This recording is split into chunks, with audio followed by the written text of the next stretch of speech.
The rain had stopped hours ago, but the smell of it still clung to the air like something half forgotten. I was reaching for the light switch when 3 sharp knocks broke the quiet. Not hesitant, deliberate. The kind of sound that makes your heart skip for reasons you can't name. I froze, palm hovering midair. Nobody knocked at this hour. Not in this neighborhood, not after dark. When I opened the door, she stood there, Elena Rivera from 2 houses down. The porch light flickered over her like she'd stepped out of another world. Her blue cardigan was drawn tight over a nightgown, dark hair tangled, her eyes wide with fear and something else, exhaustion. "Sorry to bother you," she whispered. "My power's out. I didn't know where else to go." Her voice trembled just enough to sound real. "I'm Marcus, 46, divorced, predictable. I water my lawn every Sunday, drive the same route to my engineering firm, and sleep on one side of the bed like someone might come back to claim the other."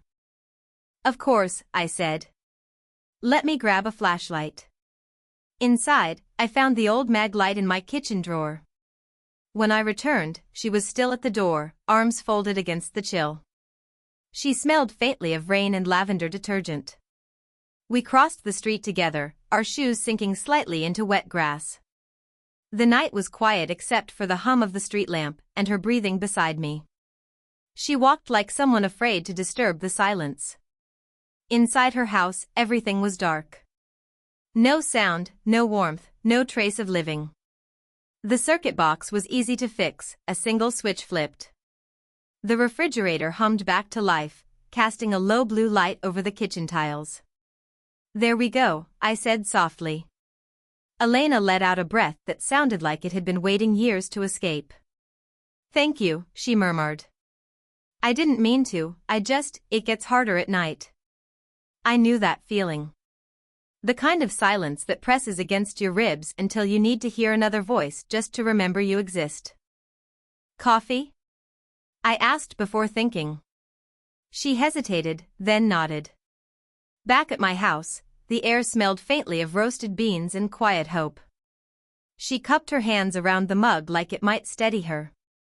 "I don't usually bother people," she said. "You're not bothering me," I replied. "It's nice to have someone to talk to."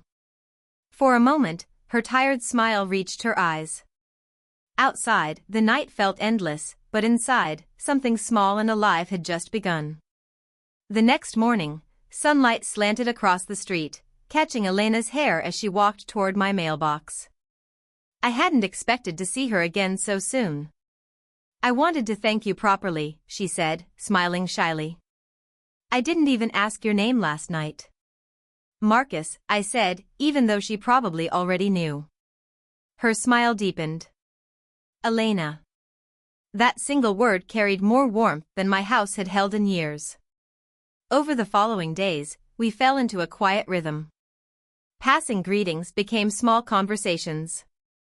Small conversations became moments that lingered. We talked about nothing and everything: the potholes the city never fixed, her garden that refused to grow, the way fall came too early this year.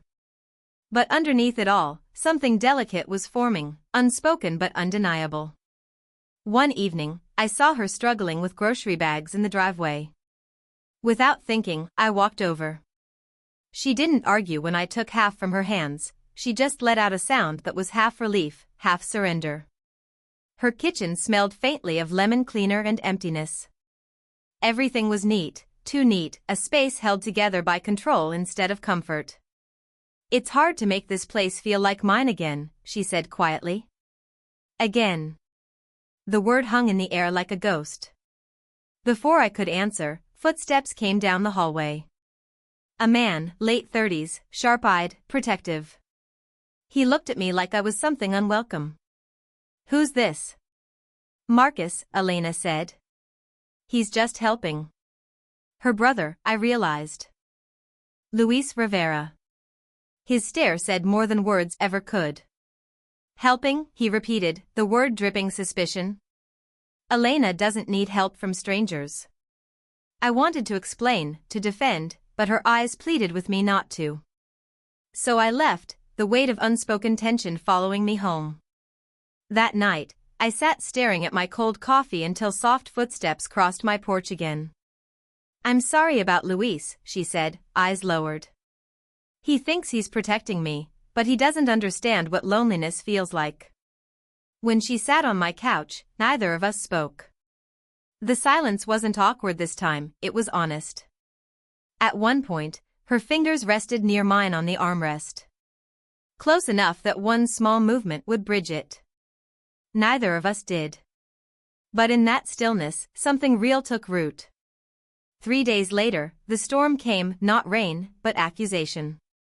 Luis returned, this time with a man in a dark suit and a badge. Detective Rodriguez. The words complaint filed and harassment echoed in my living room as neighbors peeked through curtains. I'd done nothing wrong, but in small neighborhoods, truth moves slower than gossip. Then, before I could speak, Elena burst in, her hair disheveled, her voice trembling but fierce. "What's going on here?" The detective straightened. "Ma'am, did this man make you feel unsafe?" Elena's voice cracked open the lie. "Never. He's my friend. My brother's the one making me feel unsafe." The air went still. Luis's face drained of color. When the detective finally left, warning Luis about false reports, the neighborhood already knew everything. By nightfall, I was the man who'd had the cops called. The man who'd crossed invisible lines.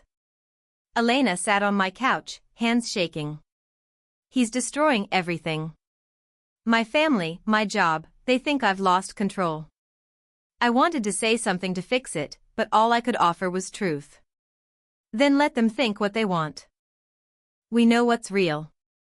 Her eyes found mine, wet and steady. "Then we fight." That night, the rain finally returned. We sat at my window, the world outside blurred in silver streaks, knowing the real storm had only begun. By the end of the week, the walls were closing in. My boss called me in with sympathetic eyes. Someone had called the firm, spreading rumors. "Take a few days off," he said softly. "Clear things up." Across the street, Elena was losing her job too, forced into medical leave after her brother called her supervisor. She came to my backyard that evening, hidden by twilight, eyes rimmed red. "He wants to break us," she said. "He's winning." "No," I said. "He's just afraid." We met secretly at the old park outside town, the one with rusted swings and a broken fountain. There, under the cold glow of the moon, Elena told me what came next. "Tomorrow, he's bringing my parents. He wants to prove I've lost my mind." I reached for her hand. "Then show them you haven't." Her fingers laced through mine, a quiet promise in the dark. The next afternoon, 3 cars pulled into her driveway. I watched from my window, helpless.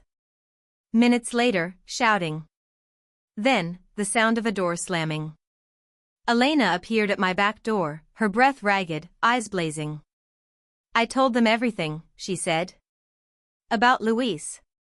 About you. About me."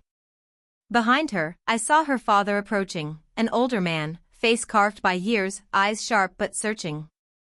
"Mr. Thompson," he said. "I am Carlos Rivera. We need to talk." Inside, he sat across from me, silent for a long time before asking, "What are your intentions with my daughter?" I told him the truth. "I don't want to save her. I just want to be the person she doesn't have to explain herself to." Elena's voice trembled but held steady. "Papa, Marcus didn't pull me out of grief. He waited with me in it." Carlos looked between us, then finally nodded. "Then maybe it's time your brother learned what protection really means." That night, the house next door was quiet, for the first time in weeks. Luis came the next evening, no badge, no anger. Just exhaustion. "They told me I went too far," he said. "I only wanted to keep her safe." Elena met him on the porch.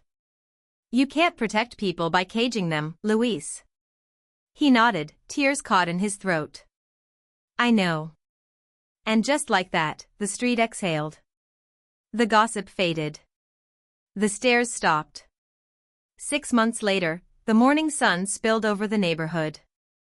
Elena and I sat on my porch, 2 mugs of coffee between us, the air cool with spring. "Do you remember that first night?" she asked. "The power outage?" "How could I forget?" I said, smiling. "You brought the light back." She laughed softly. We both did. For a long while, we said nothing, watching life unfold around us. Kids on bikes, dogs barking, Mrs. Chun watering her flowers like always. Sometimes, the greatest miracles don't come with fireworks or music. They come quietly, 3 knocks in the dark, a borrowed flashlight, 2 people refusing to be defined by loneliness. As I looked at Elena, I realized something. The silence I used to dread had changed.